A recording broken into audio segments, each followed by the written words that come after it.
Kila nafasi ambayo Mungu anampa mwanadamu ina gharama. Uko tayari kuingia gharama ya kulinda nafasi ambayo Mungu anairudisha kwenye maisha yako? Maana Mungu arudishi nafasi kama uko tayari kuingia gharama.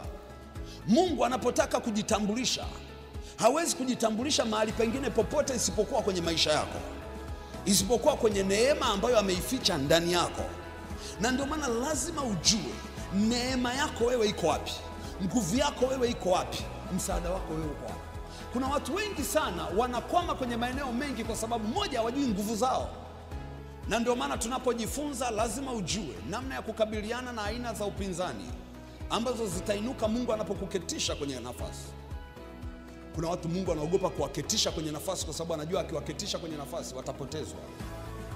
Kwa hiyo kabla hujang'ang'ana na Mungu kwamba Mungu niketishe, Mungu ninaomba unipe hizi fedha, cha kwanza anachokiangalia, anaangalia kwenye moyo wako, uko tayari kuingia hiyo gharama? Unataka Mungu akurudishe kwenye hicho cheo, unataka Mungu akurudishe kwenye hiyo ofisi, Mungu akurudishe kwenye hiyo ndoa, Mungu akurudishe kwenye hiyo familia. Ni kweli unaomba hiyo neema ya Mungu, lakini uko tayari kurudi kwenye gharama itakao kusaidia kulinda hicho kitu, kuprotect hicho kitu? Maana kadri unapokaa kwenye hiyo nafasi ndivyo kadri upinzani unavyokuwa mkubwa.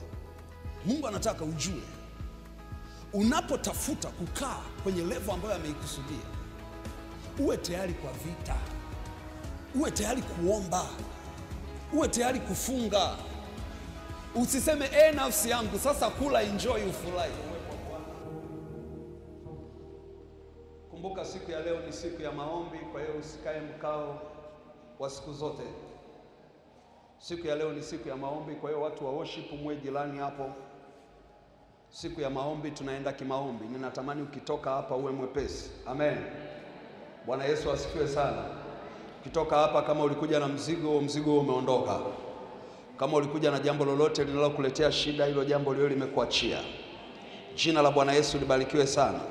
Nitasoma kile kitabu cha Daniel. Maombi tulionayo leo ni kushughulika na vitu ambavyo adui anavitumia kukutoa kwenye nafasi. Kama kuna namna nafasi ambayo Mungu alikupa imeondolewa, tunaenda kushughulika na hizo madhabahu ambazo zimesimama kukutoa kwenye hiyo nafasi.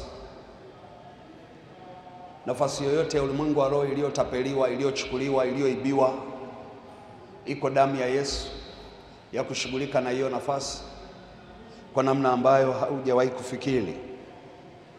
Soma kile kitabu cha Daniel ile sura ya 6. Daniel ile sura ya 6. Nitasoma kuanzia ule mstari wa kwanza. Maandiko yanasema hivi: ilimpendeza Dario. Dario alikuwa ni mfalme.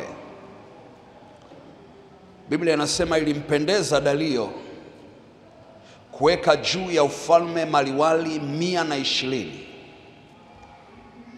Ilimpendeza Dario kuweka juu ya ufalme maliwali 120 wawe juu ya ufalme wote.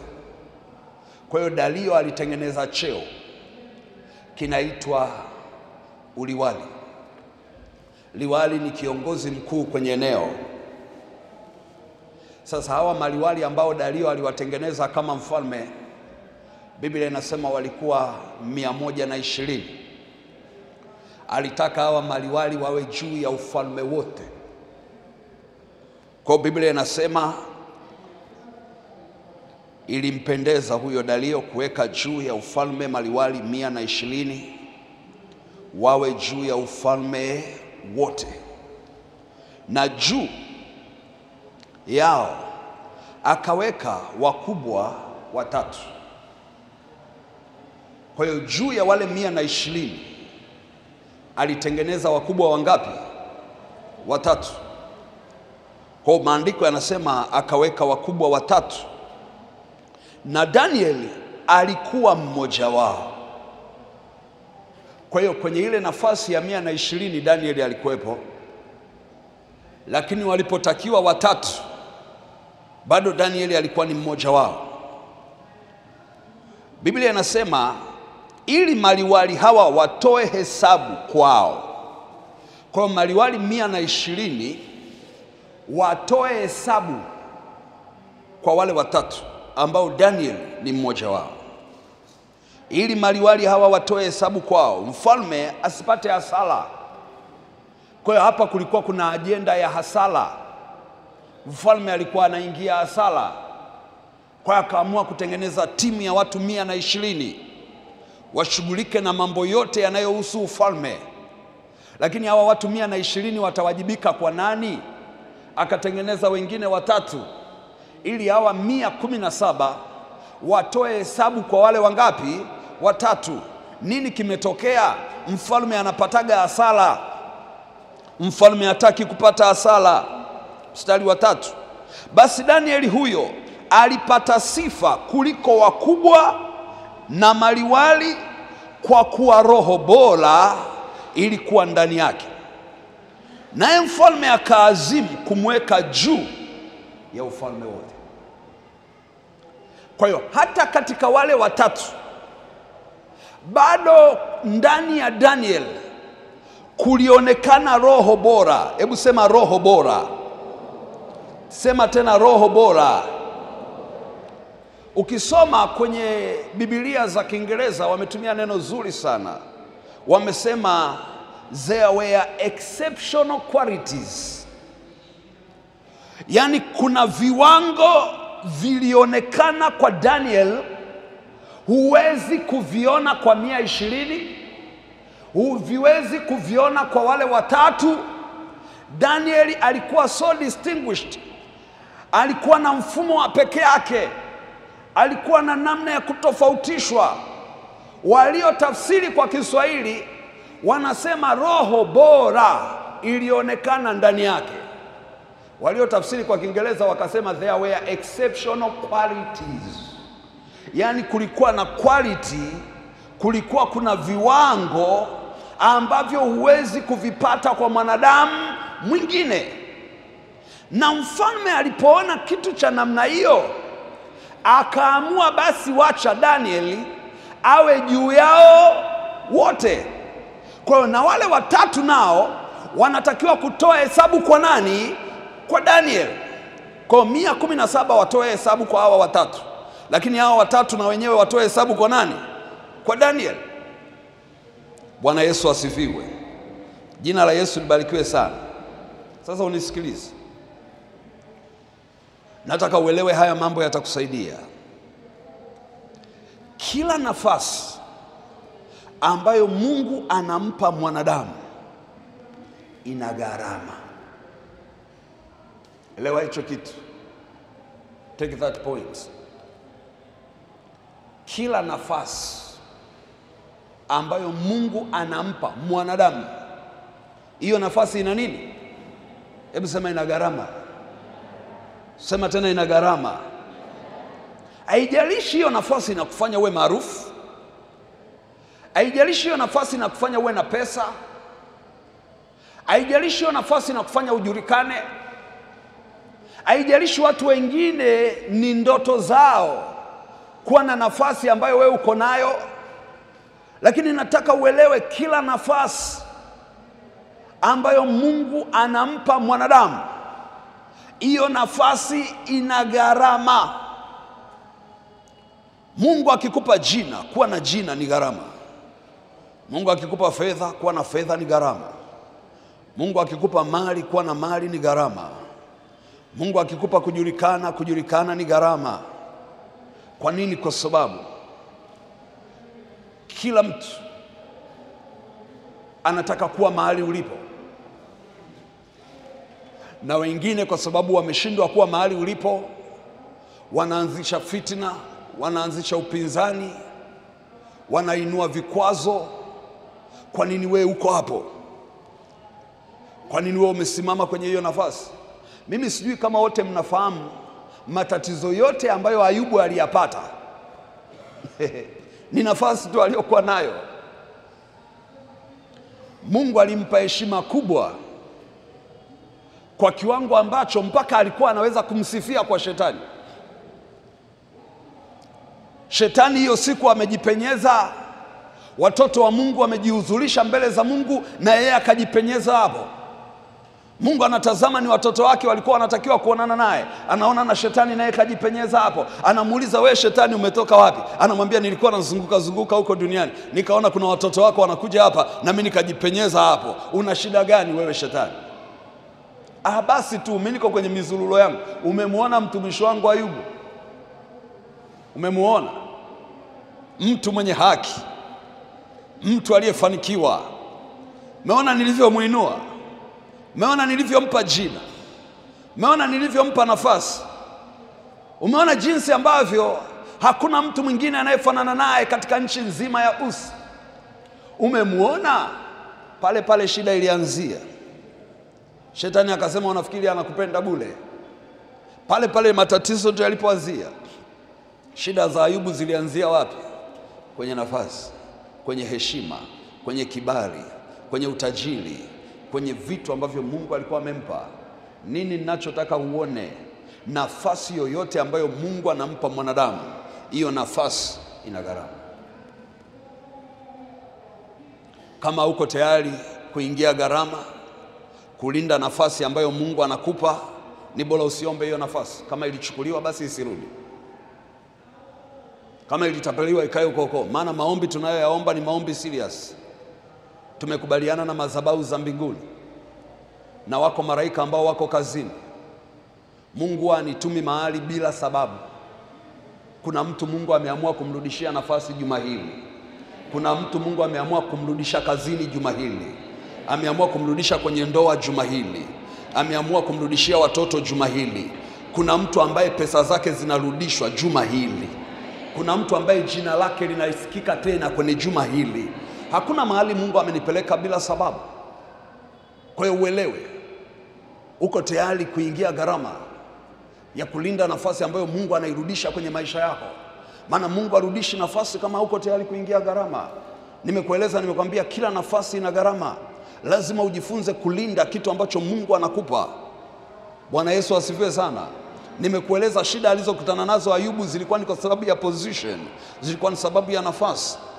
Lakini ninakupitisha hapa uone gharama ambayo Danieli aliingia.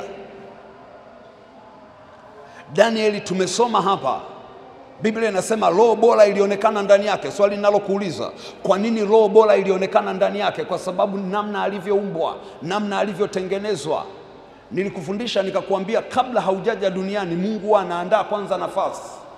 Mungu anaandaa kwanza kitengo kabla hajakuleta. Kwa hiyo Mungu alishamwandalia Daniel, alishamwandalia mazingira. Hakuna namna unaweza ukashindana na Daniel. Hakuna namna unaweza ukapambana na Daniel. Ndivyo Mungu alivyomtengeneza. Hakuna namna unaweza ukashindana na neema iliyoko ndani yake. Huwezi kushindana naye. Mungu alimtengeneza hivyo. Na ndio maana Bwana anapokuinua, Bwana anapokuketisha kwenye kiti, hakuna atakayeweza kupigana na wewe. Hakuna atakayeweza kupambana na wewe. Cha msingi ujue kulinda na kutunza kile kitu ambacho Mungu anakupa. Ujue gharama zilizopo. Daniel alijua gharama ya nafasi. Alijua mapema kabisa. Na ndio maana maandiko yanatuonyesha alikuwa anaomba mara ngapi? Mara 3. Bila kujalisha ana matatizo au hana. Daniel aliomba mara 3 akiwa anatumia V8 ya serikali. Aliomba mara 3 akiwa anavaa suit za ikulu. Aliomba mara 3 akiwa anakula vyakula vitamu. Aliomba mara 3 akiwa hana shida ya pesa. Unasema unajuaje? Alikuwa anafanya kazi ikulu. Na amefanya kazi kwenye awamu 4. Amefanya kazi kwenye awamu ya mfalme anaitwa Nebukadreza. Nebukadreza akafa, akaja mtoto wake anaitwa Belshaza. Belshaza naye akamwambia, ukitaka kufanikiwa tafuta huyu mtu. Alifanya kazi na babako.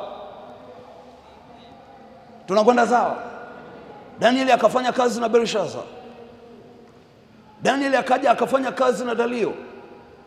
Akaja akafanya kazi na Koreshi. Hizi ni awamu za kifalme ambazo ziliwahi kutokea. Na hawa wafalme wote walikuwa wamwabudu Mungu wa Ibrahimu, Isaka na Yakobo. Walikuwa wanaabudu miungu, walikuwa wanaabudu uchawi. Unapozungumza taifa kama Babeli, unazungumza mataifa ya Waarabu ya kule Mashariki ya Kati ni watu ambao hawamjui Mungu. Miungu iliyokuwa inajulikana kule ni miungu Baali. Wale wanaofahamu Mungu Baali ndio miungu iliyokuwa miungu yenye nguvu. Lakini Danieli alifanya kazi huko. Haijalishi unafanya kazi wapi, kikubwa ni neema ya Mungu iliyoko ndani yako. Mungu anapotaka kujitambulisha, hawezi kujitambulisha mahali pengine popote isipokuwa kwenye maisha yako, isipokuwa kwenye neema ambayo ameificha ndani yako. Nini ninachotaka ukielewe jioni ya leo, tunapoenda kumwomba Mungu juu ya nafasi ambayo Mungu amekupa, nataka uelewe hakuna nafasi ambayo Mungu anampa mtu ambayo haina gharama ya kulinda. Hakuna. Haipo. Nini kimemsaidia Daniel? Amekaa kwenye serikali 4 ambazo haziabudu Mungu anayeabudu yeye. Alikuwa na discipline kwa Mungu wake. Alikuwa anautafuta uso wa Mungu wake. Aliomba bila kujalisha ana matatizo au hana. Biblia inasema alifungua madirisha kuelekea Yerusalemu. Kaomba asubuhi, akaomba mchana, akaomba jioni. Sasa tuangalie kitu kinachompata hapa. Kumbuka hii ilikuwa ni serikali nyingine, hatuongelee habari ya serikali zingine. Sasa hivi tuko kwenye serikali ya huyu mfalme anaitwa nani? Anaitwa Dario. Nimekuambia alifanya kazi na serikali ngapi? 4.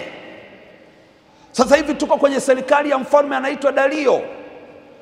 Kwenye serikali ya Dario sasa, Mungu bado anamuinua tena. Dario anapoamua kuweka maliwali, anatafuta maliwali 120. Danieli ni mmoja wao. Anapotafuta watatu, Danieli ni mmoja wao.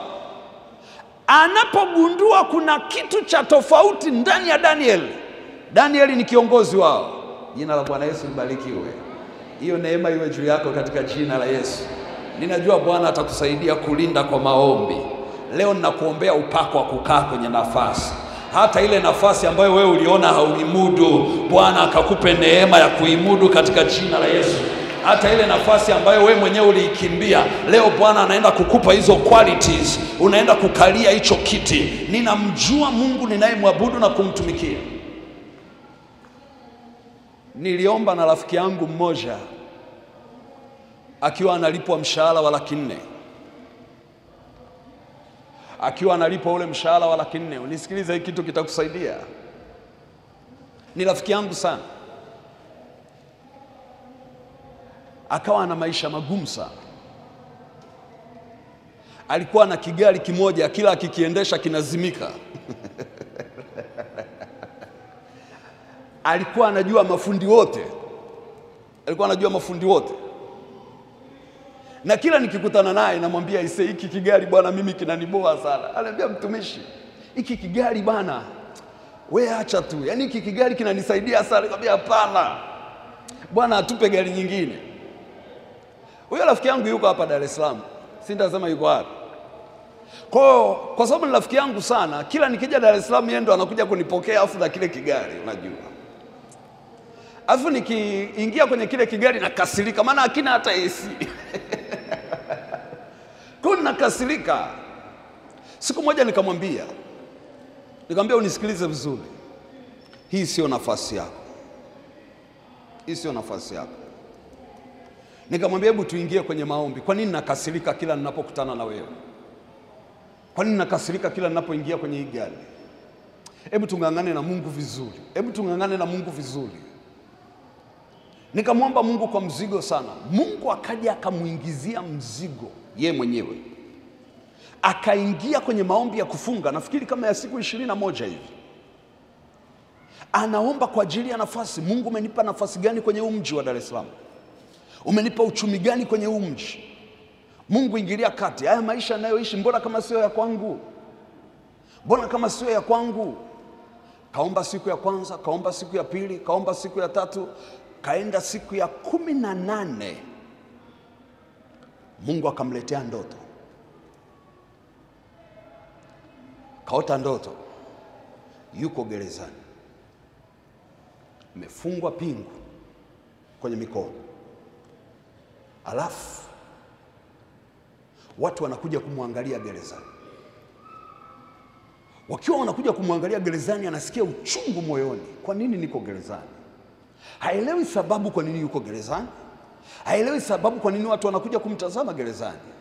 Anajaribu kufikiri nimefanya kosa gani, haelewi amefanya kosa gani, lakini yuko gerezani. Alafu baadaye akatokea mtu anasema, akiwa kwenye hiyo hali ya maumivu na uchungu moyoni, yeye ndiye alikuwa ananisimulia hiyo ndoto. Akiwa kwenye hali ya maumivu na uchungu moyoni, akamwambia Mungu, si uniokoe na hili gereza, si unitoe huko gerezani. Kwa hiyo anasema nikasikia uchungu kiasi ambacho nikaanza kulia kwa uchungu nikiwa gerezani. Umeshaikuota ndoto unalia kwenye ndoto, alafu mpaka ukishtuka unagundua ulikuwa unafanya nini? Ulikuwa unalia. Anasema nikaanza kulia kwa uchungu kule gerezani. Mungu, ninaomba unitoe kwenye hili gereza. Mungu, ninaomba unitoe kwenye hili gereza. Anasema ghafla akaja polisi, yule afisa wa magereza, akamwambia, leo umefikia kikomo cha ufungo wako, uko huru. Anasema wakamfungua zile pingu, akasema niko huru. Ile akiwa kwenye ile hali ya kufurahi kwamba yuko huru, akashtuka usingizini. Kumbuka yuko kwenye maombi ya siku ngapi?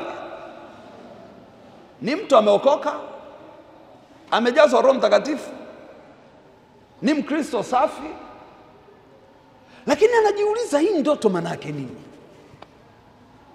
Hii ndoto maana yake nini? Akaingia tena kwenye maombi, akamwambia Mungu, mbona sijaelewa maana ya hii ndoto? Mungu akamuuliza, unaombea nini? Akasema, ninaomba kwa ajili ya nafasi ulionipa kwenye mji wa Dar es Salaam na kwenye nchi ya Tanzania. Ninaomba kwa ajili ya uchumi wangu.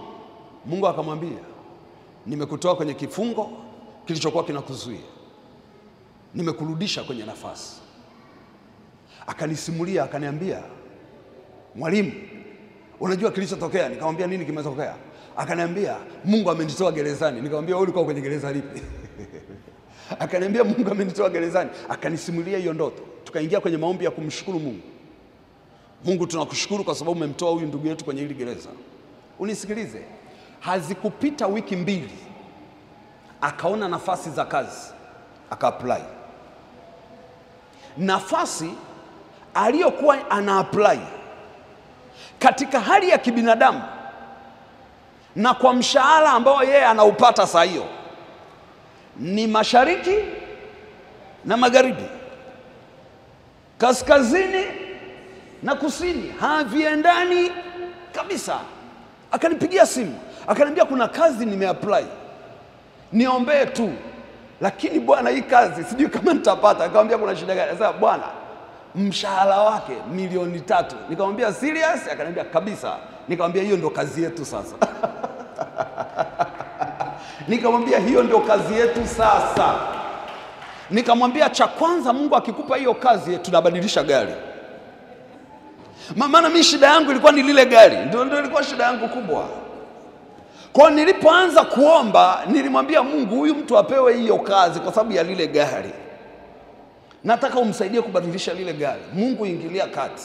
Kwa hiyo yeye anaomba kazi, mimi naomba gari. Akaenda akafanya ile interview. Nataka nikutie moyo kwa sababu kuna vitu Mungu akishakurejesha kwenye nafasi, hata kama kibinadamu haviwezekani, hakuna kwa Mungu lisilowezekana. Kumbuka Yabesi wakati anaomba, aliombaje? Alimwambia Bwana, lau kwamba mkono wako ungalikuwa pamoja nami. Mkono wa Mungu ukiwa pamoja na wewe, haijalishi hicho kitu haustahili, utapewa hata kama haustahili. Utaketishwa hata kama haustahili. Hata kama hauna experience, watasema tumuache tu, experience atapata huko. Unajua kazi nyingi sana waga wanasema, unajua hana experience. Unajua kazi nyingi hawapendi kwa ajili mtu ambaye hana experience. Sasa tunataka uwe na experience ya miaka 5. Wewe miaka 5 umeitoa wapi sasa? Umeitoa wapi? Okay, unapataje sasa hiyo nafasi? Lazima mkono wa Bwana uwe juu yako. Tuliomba yale maombi, akaitwa kwenye interview ya kwanza. Wakamwambia, tumekukubalia interview ya kwanza lakini tutakupa ya pili. Akaniambia, nikamwambia hakuna namna, ni saa ya wewe kuketi kwenye hicho kiti. Akaitwa kwenye interview ya pili. Tukaomba. Wakamwambia sasa tumekupitisha, utapata kazi. Kuanzia siku ile maisha yake yalibadilika. Kuanzia siku ile. Unisikilize, haitoshi. Kule kule ofisini kwake wakatangaza nafasi ya country director. Akaomba, akaniambia nimeomba nafasi ya country director, manake kiongozi mkuu kwenye nchi. Nikamwambia omba, ni saa yako ya kukalia kiti. Alipofanya interview akapata. Anazunguka nchi nzima, anaenda mkoa kwa mkoa. Anakatiwa tiketi ya ndege kila mkoa anaoenda.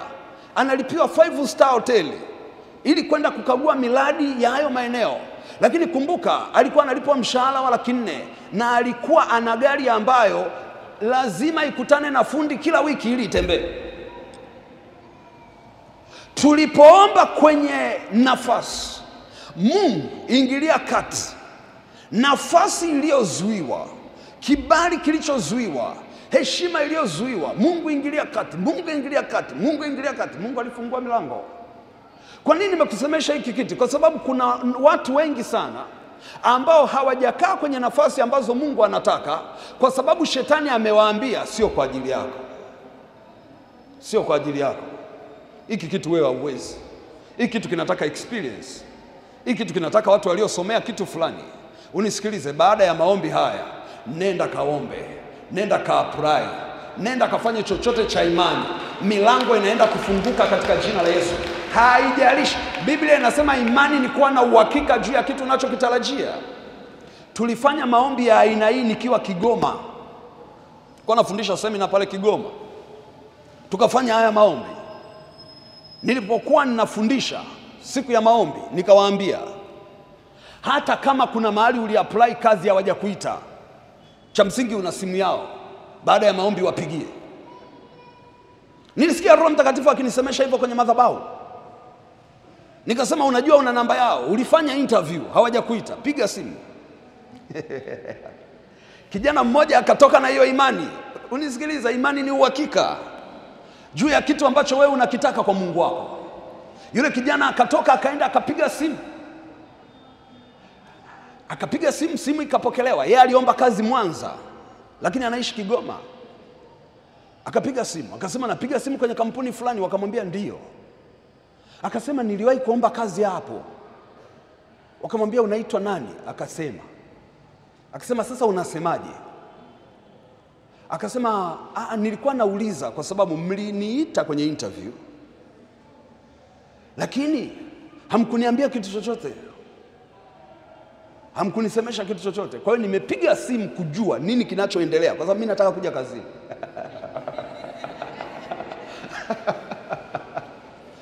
Yule mtu akasema ngoja niongee na human resource. Subiri kwanza. Human resource akaja. Ni kama amewastopisha mahali hivi. Kila mtu anahangaika na kitu chake. Human resource akasema naongea na nani? Akasema unaongea na kijana fulani kutoka Kigoma. Unaitwa nani? Naitwa fulani fulani fulani fulani. Uliapply nini? Niliapply kitu hiki na hiki na hiki. Okay, nini kilitokea? Sasa mliniita mpaka kwenye interview. Lakini baada ya hapo sikujua kilichokuwa kimeendelea. Kwa hiyo nimepiga simu kutaka kujua nini kinachoendelea. Wakamwambia, okay, kwa hiyo wewe ulisema ulikuwa umesomea nini? Ulisema ulikuwa unafanya kitu gani? Ulisema, wakamuuliza hayo maswali. Baadaye wakamwambia kesho safiri uje Mwanza. Tukiwa kwenye semina, akaja kesho yake akasema ninataka nionane na mtumishi. Wakamuuliza kuna shida gani? Akasema wakati tunaomba jana alisema leo tukapiga simu. Nimepiga simu, nimeambiwa niende Mwanza.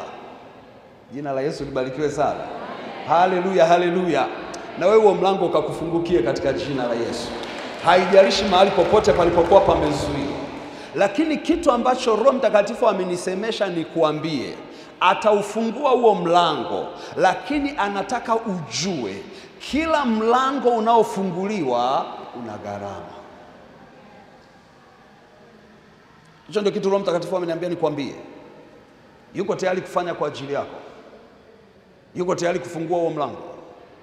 Lakini ameniambia nikwambie huo mlango una gharama. Na kama hautakuwa tayari kwa hiyo gharama, ni bora huo mlango usifunguliwe. Daniel alipata hiyo heshima, alipata hicho kibali, alipata hiyo nafasi. Ukisoma kwenye ule mstari wa 4, najua uko hapo kwenye Danieli 6. Ukisoma kwenye ule mstari wa 4, angalia kitu anachosema. Anasema basi mawaziri, baada ya Danieli sasa kupata ile nafasi ya kuwa mkuu wao wote, kasoro mfalme peke yake. Angalia shida iliyotokea.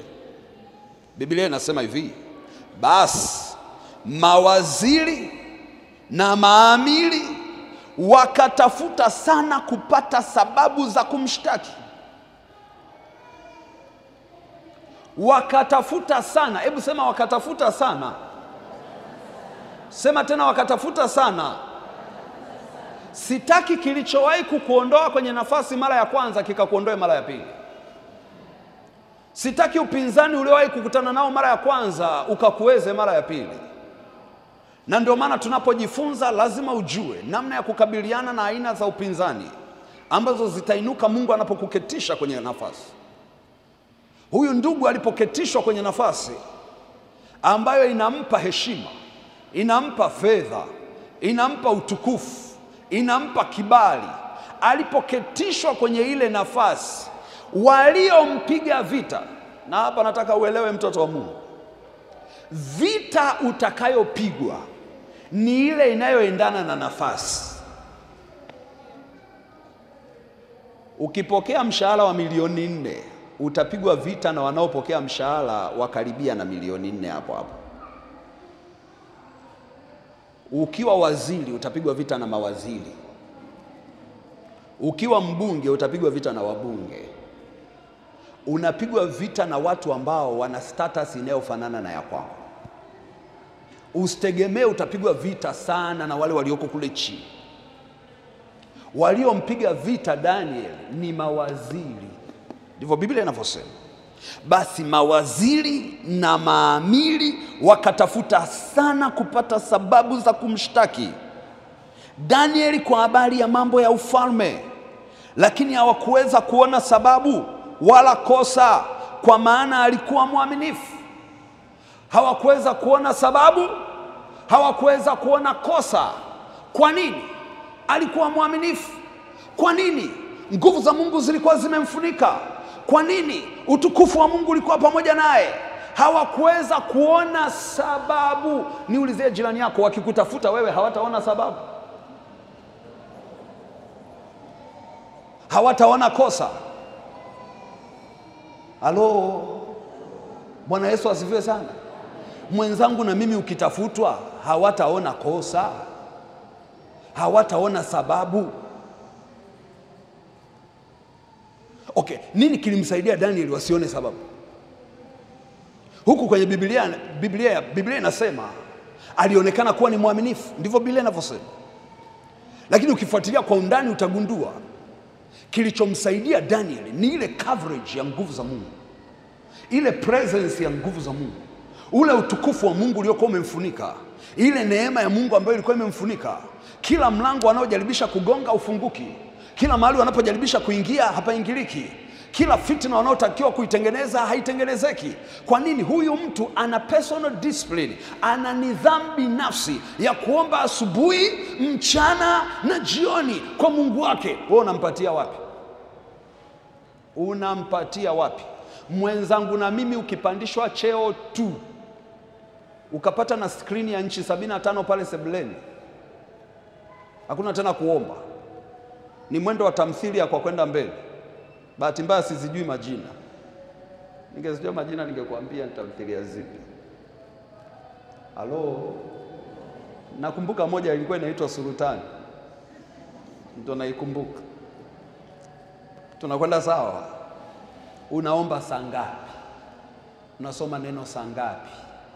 Ofisini unatafutwa mchana na usiku. Washirikina wote wanakutafuta. We Bwana amekuinua, umeweka 4 pale sebuleni. Wewe unakula tamthilia, unakula movie tu. Lakini kwenye ulimwengu wa roho wanatafuta jina lako, wanatafuta kibali chako. Sisemi kuangalia TV ni vibaya, lakini gharama. Sema gharama. Sema tena gharama. Kwa hiyo kuna watu wengine Mungu anaogopa kuwainua kwa sababu anajua kabisa akiwainua watapotea. Kuna watu Mungu anaogopa kuwaketisha kwenye nafasi kwa sababu anajua akiwaketisha kwenye nafasi watapotezwa, watapigwa haraka. Kwa kuna watu Mungu anawapenda kwa kiwango ambacho hawapi hela nyingi. Kuna watu Mungu anawapenda kwa kiwango ambacho hawapi vyeo vikubwa. Kwa sababu wewe fikiria tu nafasi ulionayo peke yake inakufanya usiombe. Je, ukiwa bize? Halo, Bwana Yesu asifiwe. Viongozi wengi wa serikali ambao wanaonana nao kwa ajili ya maombi, wale wanaoamini kwenye maombi, kuonana naye ili muombe, wakati mwingine inabidi muonane saa 8 usiku. Ndio amepata nafasi.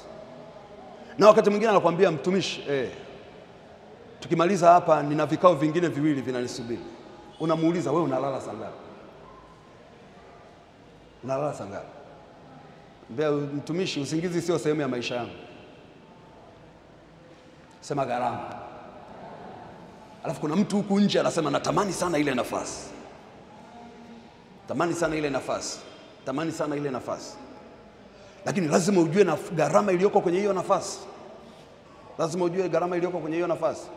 Kwa hiyo kabla hujang'ang'ana na Mungu kwamba Mungu niketishe, Mungu ninaomba unipe hizi fedha, Mungu ninaomba unipe hii mali, Mungu cha kwanza anachokiangalia, anaangalia kwenye moyo wako, uko tayari kuingia hiyo gharama?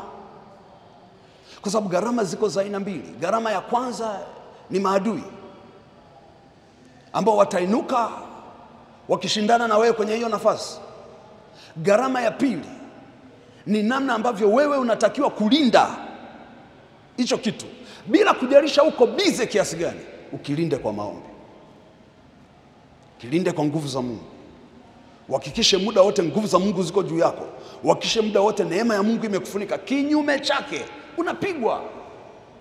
Niliomba na rafiki yangu mmoja, ni kiongozi wa serikali mahali, alinisimulia, aliniambia, mwalimu, unakumbuka yale maombi tulifanya juzi kati hapa? Nikamwambia ndio. Akamwambia inawezekana ningekuwa nimekufa. Nikamwambia nini kilitokea? Sasa nimepata ajali, gari langu limebilingika mara 4. Dereva wangu anakuja kunichungulia, ananiuliza, wewe uko hai? Namwambia niko hai. Gari imebilingika mara ngapi? Mara 4. Alafu adui yake akaja ofisini kwake, akamwambia, wewe uko vizuri sana, yaani mpaka leo uko hai. Imagine adui anakuja kusema hivyo ofisini. Ananiambia nilipopata ile ajali, unisikilize, kuna vitu vingine na kueleza ili vikusaidie kujua nafasi yote unayotafuta ni gharama. Anasema nilipopata ile ajali nikamwambia dereva wangu, maana tulipata huko polini, anasema isijulikane popote kwamba tumepata hii ajali. Kwa hiyo gari ikachukuliwa kimya, ikaagizwa gari nyingine, ikapelekwa huko gereji, ikafungiwa huko ili watu wasije wakafikiri wameshinda. Unajua mchawi anakuloga usiku, asubuhi anakuja kukusalimia, odi jamani, mnaendeleaje? Mko salama? Lakini anataka awe na uhakika ile kitu yake ya usiku imefanya kazi. Ukisema yaani leo nimeamka ni mgongo unauma, kumbe imefanya kazi, kesho nitaleta kubwa kuliko hiyo. Kwa akija kukusalimia asubuhi, unaendelea naambia tuwazima kabisa, hatujambo, Mungu wetu ni mwema, anatutetea, na nyie uko je? Jina la Yesu libarikiwe sana.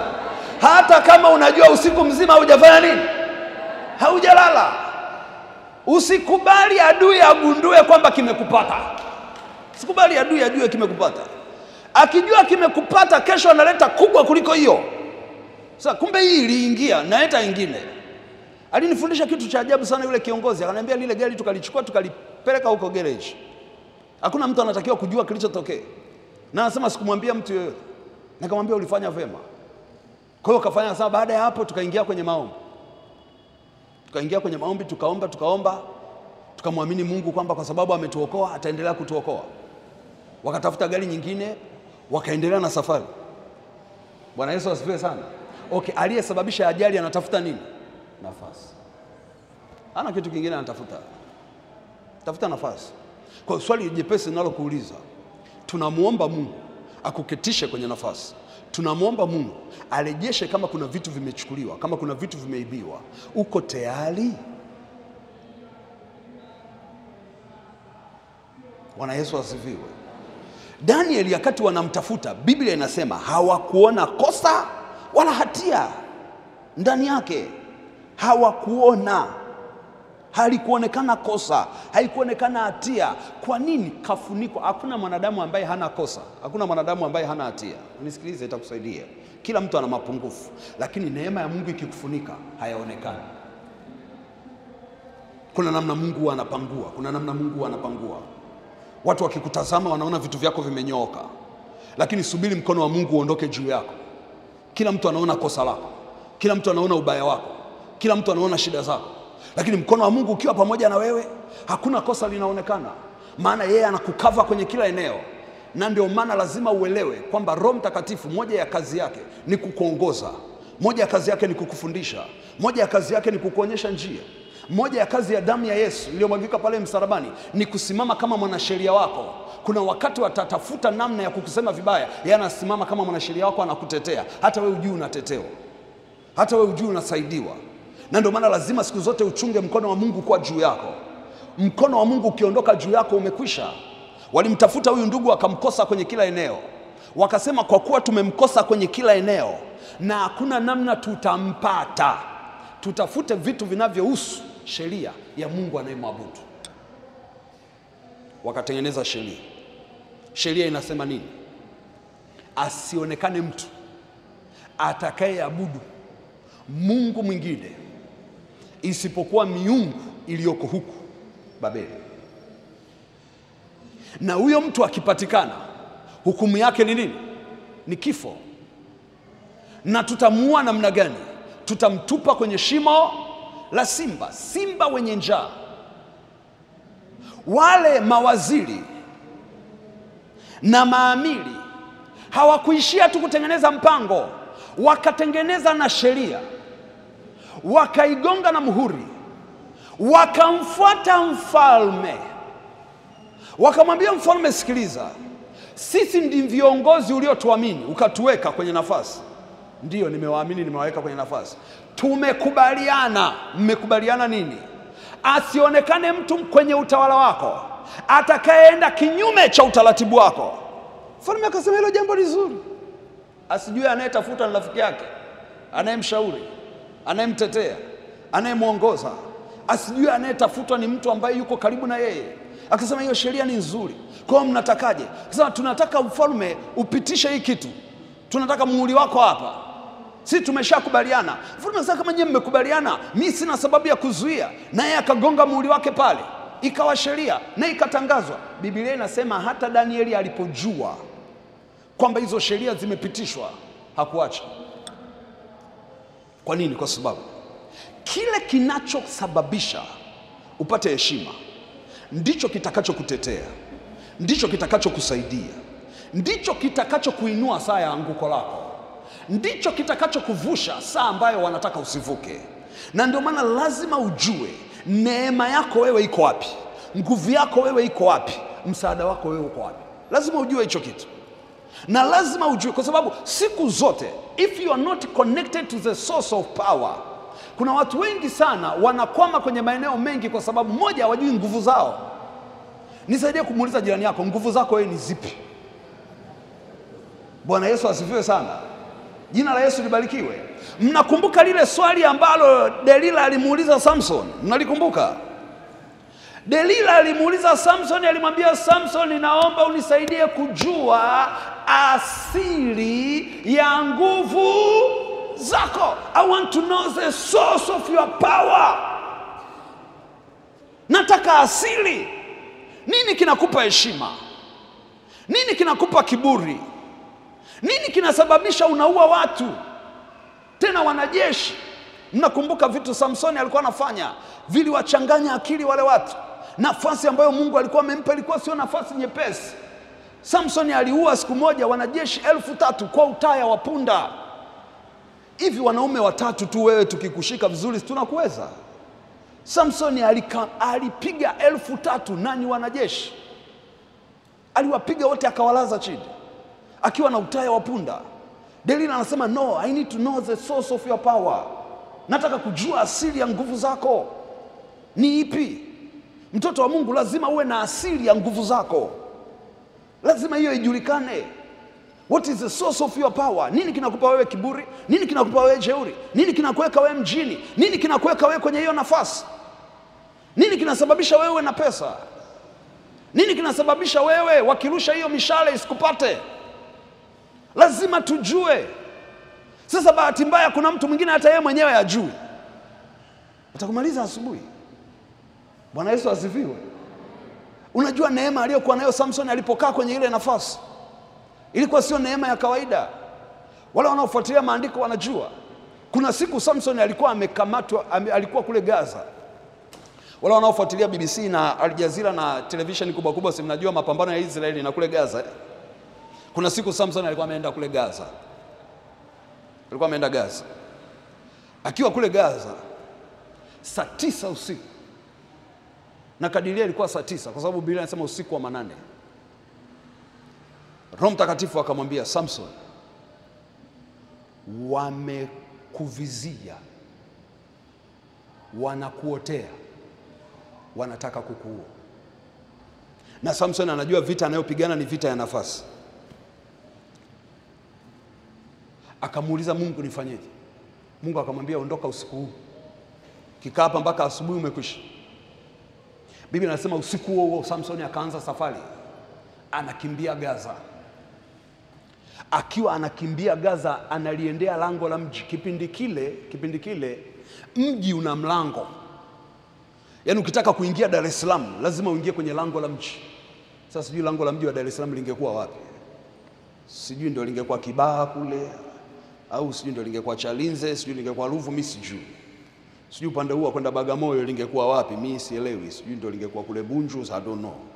Lakini kila mahali miji ya wenzetu zamani ilikuwa ina nini? Ilikuwa ina malango. Samson amekimbia, amefika kwenye mlango, kwenye lango la mji. Lango la mji limefanya nini? Limefungwa. Sasa ngoja nikuulize swali. Unajua mlango wa nyumbani kwako? Unajua geti la nyumbani kwako? Lango la mji litakuwaje? Sio lango jepesi. Ni lango linatisha. Hatuwezi kusema ni geti. Ndio maana likaitwa lango. Samson amefika pale, hilo lango limefanya nini? Limefungwa. Alimuuliza tu Mungu, nifanyeje sasa? Ili lango limefungwa hapa. Mungu akamwambia, vitu vyote nimeviweka kwenye uwezo wako. Nafasi niliyokupa ni nafasi ya kimaamuzi. Wewe unaamwaje? Unaamua kufia huku Gaza au unaamua kutoka? Sasa mimi nimeamua kutoka. Kaambia ngoa hilo lango. Ukisoma kwenye maandiko Biblia inasema Samson akalishika lango la mji. Usiniulize alilishikaje, maana hata mimi sijui. Lakini maandiko yanasema akalishika lile lango la mji. Alipolishika lile lango la mji, akalibeba. Sio kwamba aliwawekea pembeni, akaondoka nalo. Akaondoka nalo. Asubuhi wanaamka, jiji liko wazi. Mji uko wazi. Na Samson naye hayupo. Hivi unafikiri kwenye magazeti waliandikaje kesho yake? Unafikiri kwenye taarifa za habari walisema kitu gani? Na ndio maana Delila kilikuwa kinamsumbua Samson, tell me, nisaidie kujua asili ya nguvu zako. Wewe unawezaje kukaa kwenye hii nafasi hakuna mtu anaweza kukupata? Unawezaje kukaa kwenye hii nafasi hakuna mtu anaweza kukushika? Kaangalia gharama ambayo Samson alikuwa anaingia. Haijalishi nywele zinamdisturb kiasi gani, lakini hazitakiwi kunyolewa. Nimekwambia kila nafasi ina nini? Ina gharama. Haijalishi zile nywele alikuwa na vishungi vya nywele huko kichwani. Hivi unafikiri nywele za kuwa nazo kuanzia ukiwa mtoto mpaka umekuwa mtu mzima zinakuwa na kilo ngapi? Halo. Wale mliokutana na marastafari yani utaelewa, wale ambao wana manywele hawajainyoa. Ni mzigo wetu tunakuaga nao hapa. Lakini kwa sababu hiyo ndio asili ya nguvu zake. Hilo ndio agano lake, hilo ndio patano lake. Siku zile nywele zinaondoka, kila kitu kinaondoka. Mtoto wa Mungu unapowekwa kwenye nafasi, lazima ujue kuna gharama. Unataka Mungu akurudishe kwenye hicho cheo, unataka Mungu akurudishe kwenye hiyo ofisi, Mungu akurudishe kwenye hiyo ndoa, Mungu akurudishe kwenye hiyo familia, Mungu akurudishe kwenye hilo jina, Mungu akurudishe kwenye huo utukufu. Ni kweli unaomba hiyo neema ya Mungu, lakini uko tayari kurudi kwenye gharama itakao kusaidia kulinda hicho kitu, kuprotect hicho kitu. Maana maadui wako pale pale, haijalishi Mungu amekurudisha, maadui wako pale pale. Wakukutukana wako pale pale, wakukufitini wako pale pale, hila ziko pale pale. Yaani kuna viti ukikalia tu maneno yanaanza. Kuna kiwango cha pesa ukishika tu maadui wanainuka. Kuna kiwango cha baraka ukikifikia tu misukosuko inaanza. Lazima uwe tayari kwa gharama. Na ndio maana wakati mwingine Mungu anakutazama, akikutazama anakuona hauko tayari. Mungu anasema mwache kwanza. Mungu ingilia kati, Mungu nisaidie, Mungu nitetee. Mungu anasema nishaingilia kati siku nyingi. Lakini hauko tayari kuviprotect, watakuua. Hauko tayari kuomba, watakupoteza. Hauko tayari kufunga, watakumaliza. Zamani nilikuwa nafikiri ukiwa na pesa nyingi hautakiwi kufunga. Nilikuwa nafikiri ukiwa na pesa nyingi, ukiwa unaweza kulala kwenye hoteli kubwa, hautakiwi kuamka kuomba usiku. Kadri Mungu alivyoendelea kunipa nafasi, ndivyo kadri ambavyo muda hautoshi. Nahitaji kuomba, nahitaji kufunga, nahitaji kuutafuta uso wa Mungu. Maana kadri unapokaa kwenye hiyo nafasi, ndivyo kadri upinzani unavyokuwa mkubwa. Kadri unavyoinuliwa, ndivyo kadri upinzani unavyokuwa mkubwa. Kadri unavyojulikana, ndivyo kadri upinzani unavyokuwa mkubwa. Kadri unavyoanza kuwa na financial breakthrough, ndivyo upinzani unavyokuwa mkubwa. Na ndio maana kafuatilie, watu wengi wanapopata cheo ndio wanakufa. Nilikuwa naangalia misiba iliyokuwa imefululiza ya viongozi. Alafu ukifuatilia, Roho Mtakatifu anakuambia ni nafasi. Issue ni nafasi. Issue ni nafasi. Issue ni nafasi. Nikamsikia mama mmoja mjane akilia kwa uchungu kwenye msiba. Alikuwa anaongea nini? Anamwambia mume wangu. Alikuwa analisemesha jeneza. Niliangalia kwenye taarifa ya habari. Anasema mume wangu, kama isingekuwa hiki cheo, usingekuwa umekufa. Kama isingekuwa hiki cheo, usingekuwa umekufa. Kwa hiyo nafasi ilisababisha mauti. Sasa kitu gani ambacho Mungu anakusemesha? Mungu anataka ujue, unapotafuta kukaa kwenye level ambayo ameikusudia, uwe tayari kwa vita. Uwe tayari kuomba. Uwe tayari kufunga. Usiseme nafsi yangu sasa kula, enjoy, ufurahi. Unakumbuka ile kitu Yesu alisema? Yule jamaa alipovuna alisemaje? Nafsi yangu, sasa ni saa yako ya kustawi, sasa ni saa yako ya kula. Alafu aliambiwaje? Mpumbavu wewe, usiku huu wanaitaka roho yako, isiwe kwako katika jina la Yesu. Jina la Bwana Yesu libarikiwe sana. Kwa hiyo huyu ndugu yetu wakatafuta kila nafasi wakaikosa. Baadaye wote mnafahamu hiyo story namna ilivyoishia. Mfalme anakuja kugundua walikuwa wanatafuta kummaliza Daniel. Wakamfuata mfalme wakamwambia, tumeona Daniel anaenda kinyume cha utaratibu. Anaabudu kwa Mungu ambaye sio Mungu wetu. Anaabudu mara 3 kwa siku. Anafungua madirisha kuelekea Yerusalemu. Anaabudu kwa namna ya Kiebrania. Alafu ndio umemweka kwenye nafasi ya juu. Hivi mfalme, unajua kitu unafanya? Hivi unajua unavyoharibu mila zetu? Hivi unajua unavyoharibu utamaduni wetu? Hivi unajua unavyoharibu heshima ya taifa letu?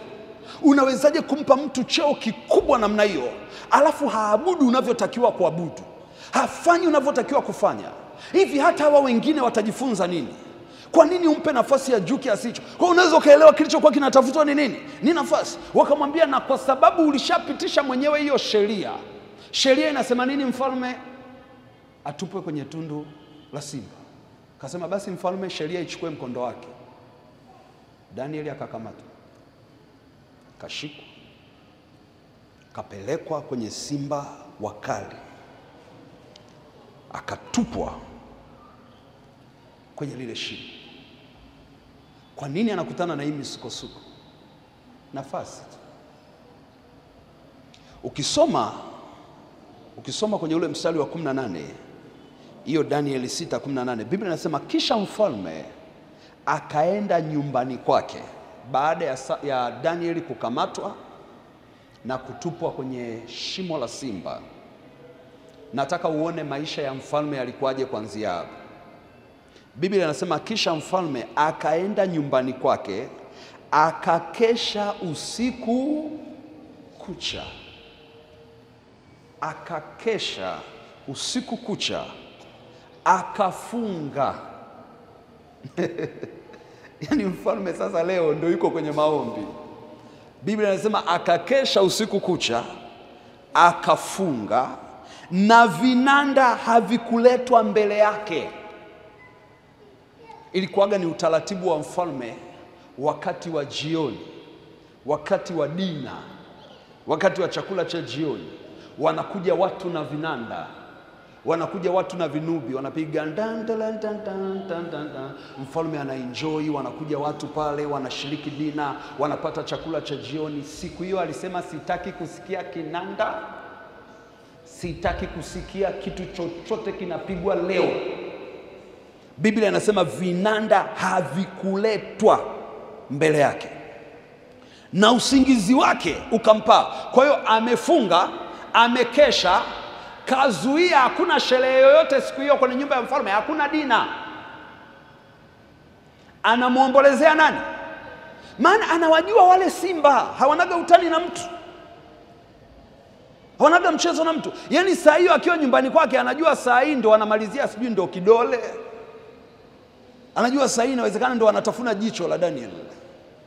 Kwa kuna namna ana maumivu, ana uchungu moyoni. Mfalme anajiuliza, inawezekana nisingempa hiyo nafasi, labda Danieli angekuwepo. Ni nani atakayenishauri tena? Ni nani atakayenisaidia tena? Ana mawazo. Biblia inasema usingizi ulimpa. Unaposoma mstari wa 19, Biblia inasema asubuhi mfalme akaondoka mapema, akaenda kwa haraka mpaka penye lile tundu la simba. Naye alipolikaribia lile tundu, akamlilia Danieli. Kwa hiyo alikuwa ameenda kuomboleza. Biblia inasema akamlilia Danieli kwa sauti ya huzuni. Mfalme akanena, akamwambia Danieli, Danieli, tumishi wa Mungu aliye hai, je, Mungu wako unayemtumikia daima aweza kukuponya na simba hawa? Hakutegemea. Mstari wa 21, Biblia inasema ndipo Danieli akamwambia mfalme, mfalme uishi milele. Mungu wangu ametuma malaika wake, naye amefumba makanwa ya simba, nao hawakunizuru, kwa kuwa mbele zake mimi nalionekana kuwa sina hatia. Tena mbele yako, mfalme, sikukosa neno. Basi mfalme akafurahi, akaamuru amtoe Danieli katika lile tundu.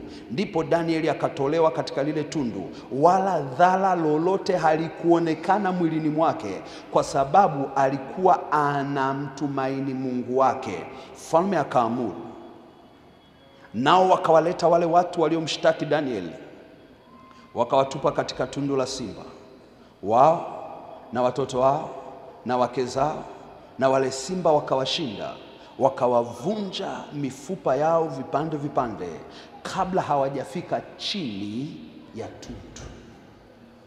Nataka usikie maneno ambayo Danieli alimwambia mfalme. Mungu wangu amemtuma malaika wake, naye ameyafunga makanwa ya simba. Leo hii Bwana anaenda kukutetea na anaenda kutuma malaika wake juu ya kila eneo ambalo wamekusudia kukumaliza. Kuna watu tayari mko kwenye nafasi, na nafasi mlizonazo zina upinzani. Inawezekana wengine mmetupwa kwenye matundu ya simba tayari. Kila mtu ana tundu lake, kila mtu ana staili yake. Leo malaika wa Bwana akafunge hayo makano ya simba katika jina la Yesu. Wako malaika ambao wanatetea wateule, wakafunga hayo makano ya simba. Nafasi yoyote ambayo Mungu amekuweka, nimekuambia ina upinzani. Tunapoomba, tunaomba kwa ajili ya Mungu kukusaidia kila aina ya upinzani itakayokuja, Bwana akakutetee, na hao wanaokutafuta Bwana akashughulike nao. Unaona kitu kilichowapata hawa ndugu zetu, Biblia inasema waliitwa wao na wake zao na watoto wao. Mfalme akasema hawa simba labda wana matatizo, hebu tuwe na uhakika kama hawa simba bado wako sawasawa. Hebu wale waliomshtaki Danieli na wao tuwafanye nini? Na wao tuwatupe. Tena leta na watoto wao, tena leta na wake zao, ili tuwe na uhakika hawa simba wako vizuri bado. Tusije tukawa tunafikiri tuna simba hapa, kumbe hatuna kitu chochote kinachoendelea. Walipowatupa, Biblia inasema hawakufika chini. Walianza kusikia kacha kacha kacha kacha, ni mifupa inatafuna huko juu. Wale wanaokutafuta, waliokuchimbia mashimo, wakadumbukia wenyewe katika jina la Yesu Kristo wa Nazareti. Tena njia yao ikawa giza na utelezi katika jina la Yesu. Vita ya nafasi sio vita nyepesi.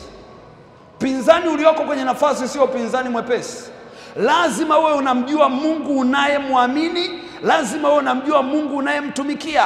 Hakuna mtu anayefurahi kukuona wewe unafanikiwa. Tunaishi kwenye nyakati za mwisho. Mtume Paulo wakati anamwandikia Timotheo alimwambia, siku za mwisho kutakuwa na nyakati za hatari, kwa sababu watu watakuwa wenye kujipenda wenyewe. Nani anataka kuona wewe unafanikiwa? Nani anataka kuona wewe mambo yako yanaenda? Nani anataka kuona wewe mtoto wako anafanikiwa? Nani anataka kuona wewe unaolewa? Nani anataka kuona wewe unakaa kwenye ndoa? Angalia watu wanapoolewa, sikia maneno yanayosemwa. Tutaona kama atakaa kwenye ndoa. Alafu anayeongea muulize kama yuko kwenye ndoa. Kwa nini? Kwa sababu watu hawataki kuona mtu anafanikiwa. Tutaona huyo mtoto kama atamaliza shule. Tutaona huyo mtoto kama atafika chuo kikuu. Kwa nini? Kwa sababu watu hawataki kuona mafanikio ya mtu mwingine. Kwa Mungu anapokuweka kwenye nafasi fulani, ujue kabisa uko kwenye war zone, uko kwenye eneo la vita. Na umwelewe Mtume Paulo aliposema, nimevipiga vita vilivyo vizuri, mwendo nimeumaliza, imani nimefanya nini? Nimeilinda. Huwezi ukamaliza mwendo bila kupigana vita. Na nataka nikuhakikishie, Mungu akuweki kwenye nafasi bila sababu. Mungu anapokuweka kwenye nafasi anataka watu wengine wamjue yeye. Watu wengine wajue neema iliyoko juu ya maisha yako. Watu wengine wajue kibali kilichoko juu ya maisha yako. Na ndio maana unaposoma kwenye ule mstari wa 25, Biblia inasema ndipo mfalme Dario akawaandikia watu wa kabila zote. Baada ya lile tukio la Danieli ameokolewa na malaika, familia za waliomshtaki zimeliwa na simba. Nini mfalme akafanya?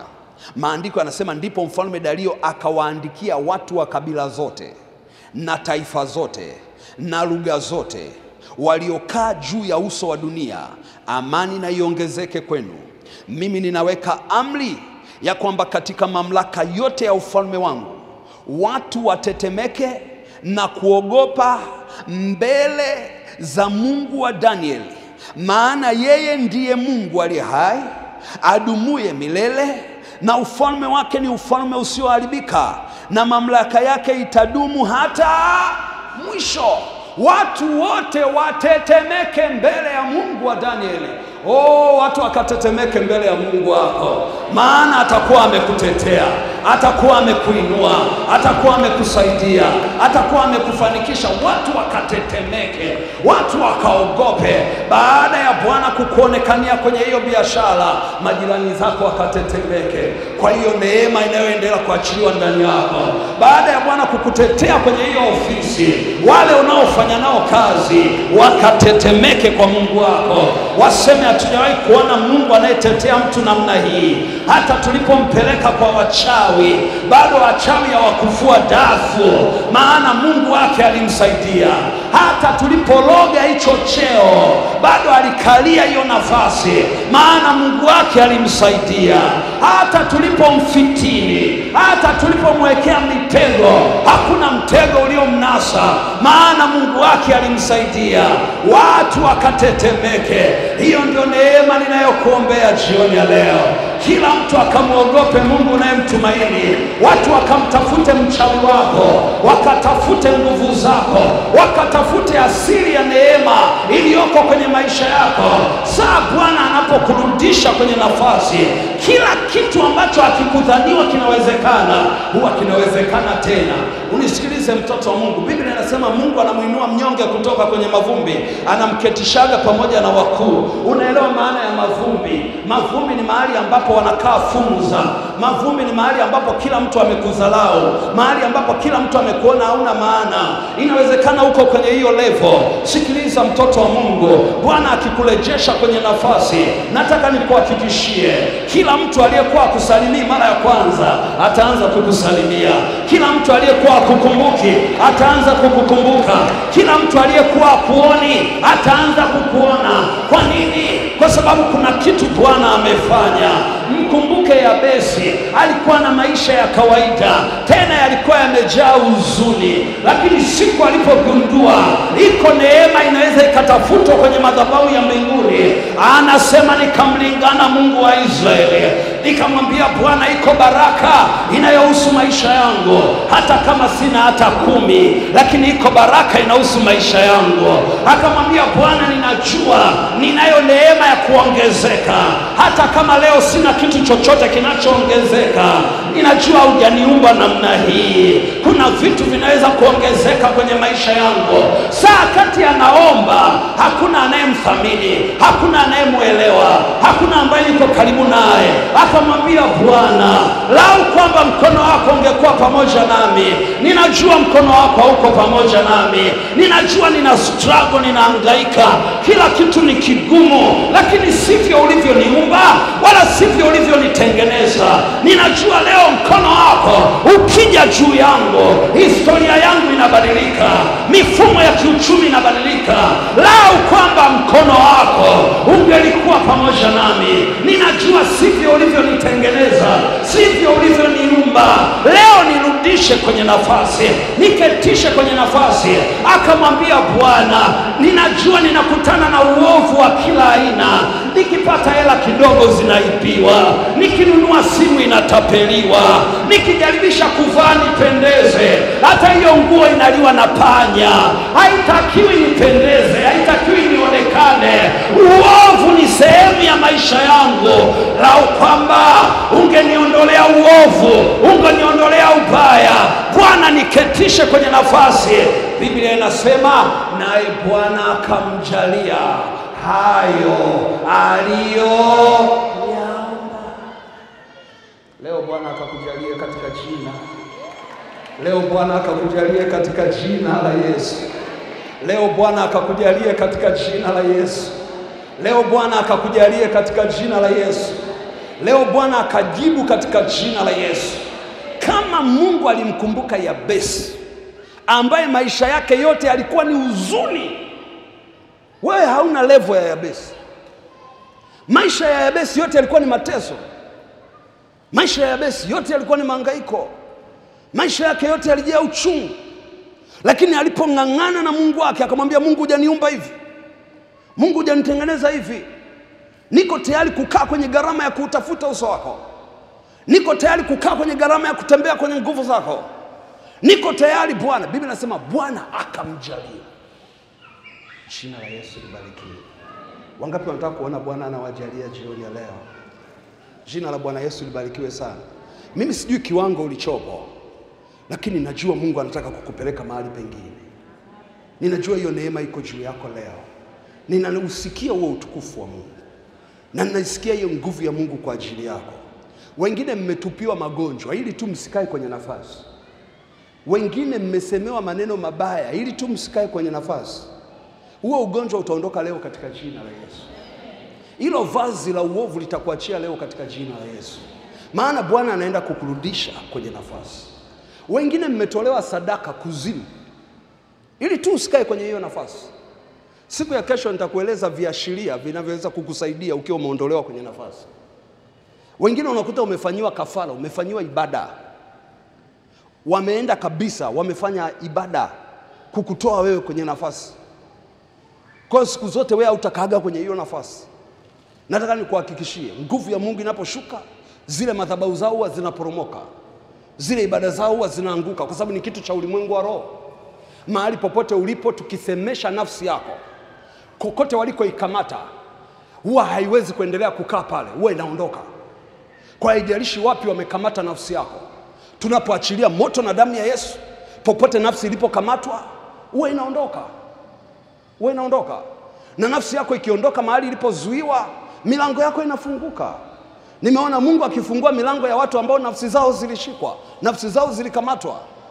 Huyu mtu anaonekana huku, lakini nafsi yake imeshikwa kwao, imezuiwa kijijini kwao. Nafsi yake imezuiwa kwenye mlima, imezuiwa kwenye kaburi. Wamezuia kabisa asiwe na mafanikio, yani asiwe na breakthrough. Lakini yeye yuko ana struggle huko, anapambana. Wanamtolea sadaka kila baada ya miezi 6. Wanamtolea sadaka kila baada ya miezi 3. Wanamtolea sadaka kila baada ya mwaka. Asije akavuka hapa, asije akavuka hapa, asije akavuka hapa. Usiniulize kwa nini wanafanya hivyo. Ziko sababu nyingi kwa nini wanafanya hivyo. Mungu akinipa neema nitakueleza. Jina la Bwana Yesu libarikiwe sana. Kwa hiyo tunapoenda kuomba, muamini Bwana juu ya kitu anachoenda kukifanya. Na ninataka hiyo asila ya kimungu iumbike ndani yako kama ilivyoumbika ndani ya Yabesi. Jina la Yesu libarikiwe sana. Haleluya, haleluya. Wangapi tuko tayari kuomba, watu wa Mungu? Tuko tayari kuomba. Amen. Kama haukupata ile bahasha siku ya jana, hizo bahasha mtumishi wa Mungu anazo hapo. Wale ambao hatukupata, unaweza ukaunganisha na hiyo sadaka yako mbele za Mungu. Na kama haukupata nakala za vile vitabu, vitakuweko pale nje. Tunapoenda mbele za uso wa Mungu kwa maombi, jitahidi uhakikishe kama unahitaji hiyo bahasha. Kama unahitaji hiyo bahasha, nyosha tu mkono wako. Watu wengi sana hawakupata bahasha. Ninaomba bahasha ziwe na watu wengi, ili uweze kuachilia hiyo sadaka yako ambayo unamsemesha Mungu juu ya kitu ambacho Mungu amekwambia. Na kila mtu utaomba kulingana na vile ambavyo ndani ya moyo wako Bwana amekusemesha. Nini Mungu amekusemesha? Unasikia nini unataka kuona kinatokea? Unasikia nini unataka kuona kinafanikiwa? Inawezekana umewekewa mitego kama Danieli, Bwana akakunasue kwenye hiyo mitego. Inawezekana kabisa wanapambana na wewe kuzuia neema iliyoko ndani yako. Inawezekana kabisa umetengenezewa mauti, Mungu akakunasue kwenye huo mtego wa mauti. Inawezekana kabisa maisha yako yamezuiwa kama yalivyozuiwa ya Yabesi. Bwana Yesu akakuchomoe kwenye huo mtego wa mazuio. Iko neema ya Mungu ambayo inaenda kuachiliwa juu yako sasa hivi. Damu ya Yesu, damu inanena mema. Damu ya Yesu inanena mema.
Yeah.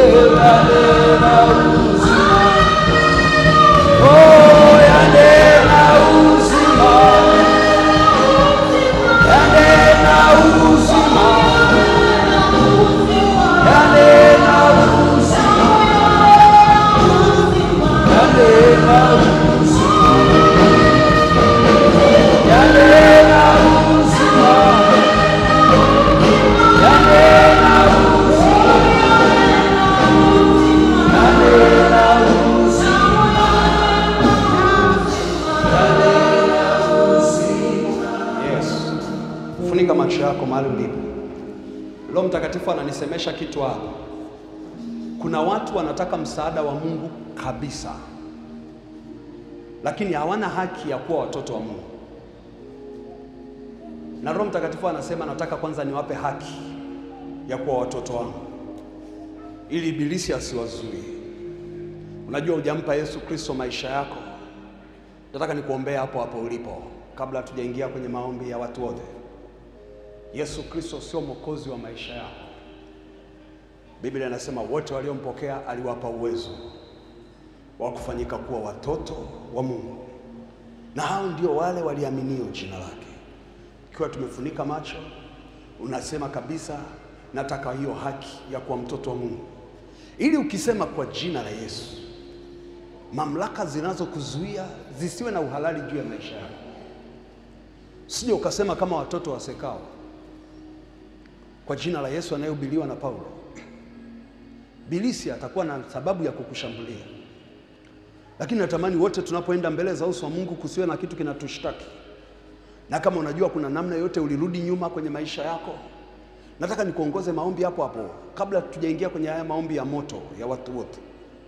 Kwa hiyo nataka niombe na wewe hayo maombi. Nyanyua mkono wako mahali ulipo. Nataka niombe na wale ambao anataka kumpa Yesu Kristo maisha yake leo na anataka kurudi kwa Yesu leo. Wewe ndio nyanyua mkono wako kwa Bwana. Asante kwa mikono. Nyanyua tu, usiogope mtu. Maana neema ya Bwana iko juu yako kukuokoa jioni ya leo. Asante kwa mikono, asante kwa mikono, asante kwa mikono. Mungu awabariki, Mungu awabariki, Mungu awabariki. Sema hii sala, sema Bwana Yesu, ninaomba unisamehe. Mimi ni mwenye dhambi. Nimepungukiwa na utukufu wako. Ninaomba unipokee leo. Lifute jina langu kwenye kitabu cha hukumu. Uliandike jina langu kwenye kitabu cha uzima. Mahali popote nilipoangukia, nisianguke tena hapo. Kwa jina la Yesu, kata kiu ya dhambi kwenye maisha yangu kwa jina la Yesu. Kwa damu ya Yesu ninaomba uwezo wa kufanyika mtoto wako jioni ya leo kwa jina la Yesu. Asante Bwana Yesu kwa kunikubali, kwa kunipokea. Baada ya kuomba hiyo sala, muamini Mungu kwamba umefanyika mtoto wa Mungu. Kuanzia sasa wewe ni mrithi pamoja na wateule. Shetani asikuhesabia hatia tena. Tayari dhambi yako imefutwa kwenye madhabahu ya mbinguni. Jina lako limeandikwa kwenye kitabu cha uzima. Shetani asikwambie tena kwamba umetenda dhambi, maana dhambi yako imefutwa na imeondolewa. Sasa tunaenda mbele za uso wa Mungu watu wote. Nyanyua mkono wako juu kila mtu. Ninajua umejipanga kuomba. Sala ninayokuongoza kuomba, kumbuka haya ni maombi muhimu. Na huwa tunayaita maombi ya moto, kwa sababu kila mtu anaomba. Ninachoenda kukuongoza kuomba, ninakuongoza kuomba toba na rehema mbele za uso wa Mungu kwa damu ya Yesu. Kabla haujakiendea kiti cha rehema, unahakikisha kwanza kuna damu ya Yesu inayotangulia mbele yako. Kwa hiyo tunapoachilia damu ya Yesu kututakasa, kutusafisha, kutuosha kabisa, maana yake tunajifunika na hiyo damu. Madhabahu yoyote ya adui isituone. Madhabahu yoyote ya adui isione jina lako, isione mwili wako, ila ikute inashambuliwa na nguvu na neema kutoka kwenye madhabahu ya wapi? Ya mbinguni. Kwa hiyo unapojitakasa na damu ya Yesu, shetani hakuoni wewe, shetani anaona damu ya Yesu. Kwa hiyo unaposema kwa jina la Yesu, shetani hakuoni wewe, anaona jina la Yesu. Unaposema kwa damu ya Yesu. Kwa hiyo kwa nini tunajitakasa kwanza? Tunajitakasa kwanza, tunajisafisha kwanza, ili tupate huo uhalali wa kupeleka mashambulizi maeneo ambako kuna uganga, kuna uchawi, kuna ushirikina. Tumeondolewa kwenye nafasi, tumeondolewa kwenye viti vyetu, tumeondolewa kwenye maeneo yetu. Wameshikilia nafsi zetu, wameshikilia pesa zetu, wameshikilia kibali chetu. Wanachokiona wao ni mashambulizi yanayokuja, hawaoni nani anayaleta. Na ndio maana damu ya Yesu wewe inaweza ikasimama kwa niaba ya mtu na ikapigana vita ya mtu. Tunakwenda sawa? Nyanyua mkono wako juu kwa Bwana. Sema katika jina la Yesu. Sema kwa kumaanisha katika jina la Yesu. Kwa damu ya Yesu. Kwa damu ya Yesu. Ninatakasa nafsi yangu. Kwa damu ya Yesu. Ninatakasa roho yangu. kwa damu ya Yesu. Natakasa mwili wangu kwa damu ya Yesu, kwa jina la Yesu. Ninasimama sasa kwenye zamu yangu, nasimama sasa kwenye nafasi yangu, nafasi ya kikuhani kwa damu ya Yesu, nafasi ya kifalme kwa damu ya Yesu, nikibatilisha kwa hiyo damu kila mamlaka, kila roho inayoshindana na ile nafasi ambayo Bwana alinipa kabla hajaniumba kwenye tumbo la mama yangu. Roho inayoshindana, roho inayopambana na hiyo nafasi niliyopewa kabla sijatoka kwenye tumbo la mama yangu. Mamlaka za giza, za uovu, za hila, za ubaya, za fitina, kila roho inayoshindana na hiyo nafasi ambayo nimepewa ya kumiliki, ya kutawala, hiyo nafasi niliyopewa ya kuchanua, ya kustawi, roho za giza zinazoshindana, leo ninaachilia damu ya Yesu, ninaachilia moto ulao, ninaachilia damu ya Yesu, ninaachilia moto ulao. Wale malaika waliomuokoa Danieli kwenye tundu la simba, leo ninawatuma kwenye kila eneo nilikozuiwa, nilikoshikiliwa, kila eneo la uchawi, la uganga, la ushirikina, kila eneo la kipepo, madhabahu, kafara za miungu zilikoshikilia nafsi yangu, jina langu, heshima yangu, kibali changu, kwa damu ya Yesu, kwa jina la Yesu, leo achia, achia, achia, achia, achia. Ninairejesha nafsi yangu kwa damu ya Yesu. Nafsi yangu, njoo, njoo, njoo. Achia madhabahu zao, achia uovu wao, achia ratiba zao kwa damu ya Yesu, kwa jina la Yesu. Ninavua hilo vazi nililovalishwa la mauti, la mikosi, la balaa, leo kwa damu ya Yesu, kwa damu ya Yesu, kwa damu ya Yesu.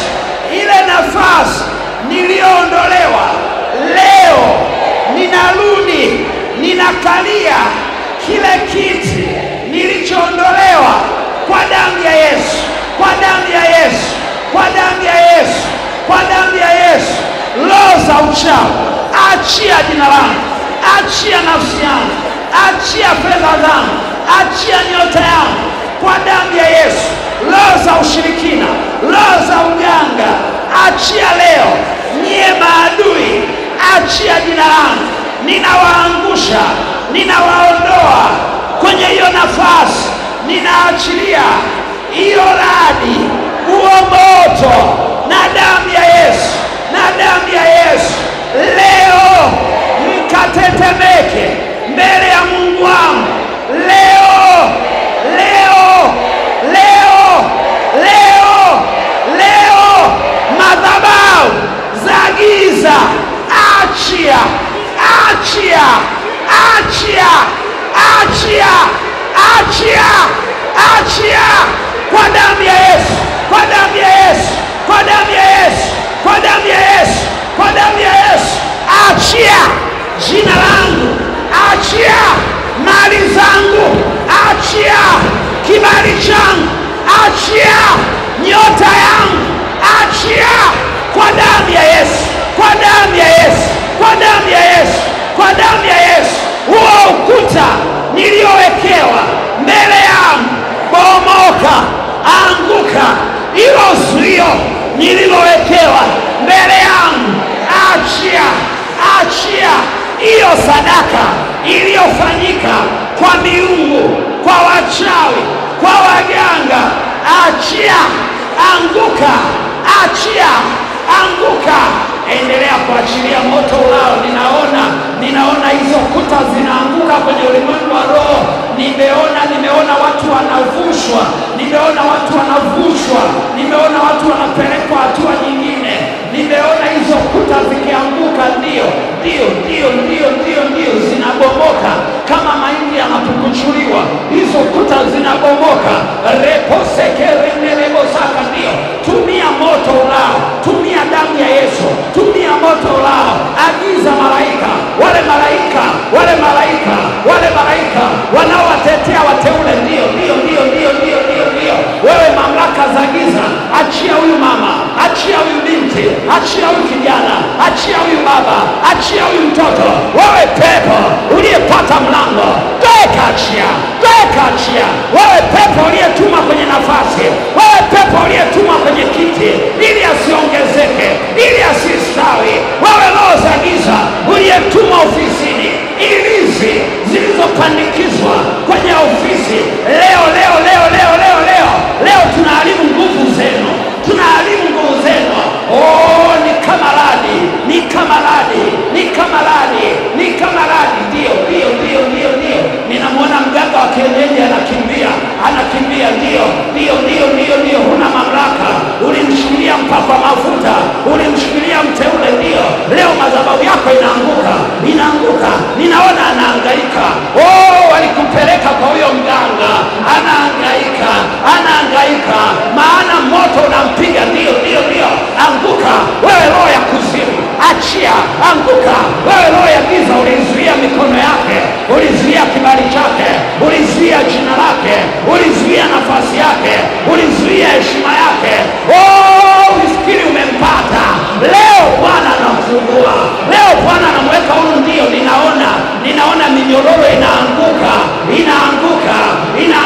Hiyo minyororo, hizo kamba za mauti zinakuachia, hiyo hofu ya mauti inakuachia.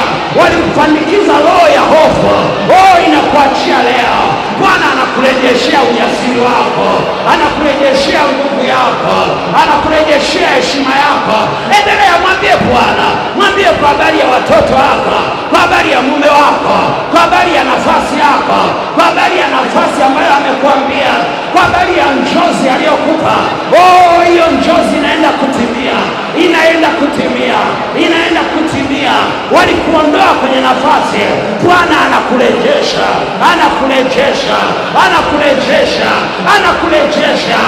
Ramakorebosaka.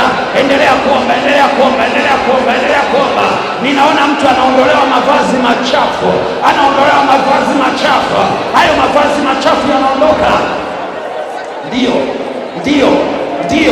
Ndio, kwenye ulimwengu wa roho ninaona mtu anavuliwa mavazi machafu.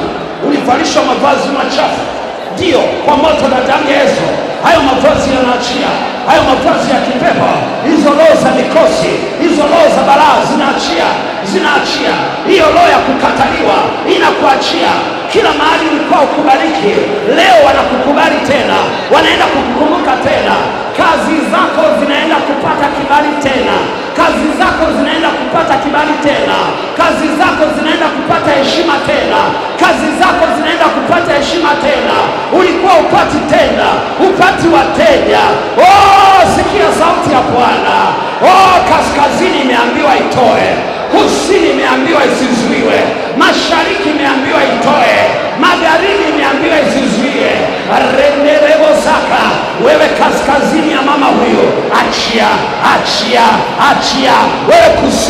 Wewe kusini ya baba huyo,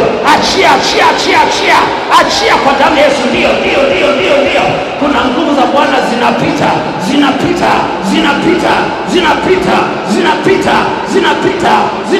Ndio, hiyo nguvu ya Bwana inapita.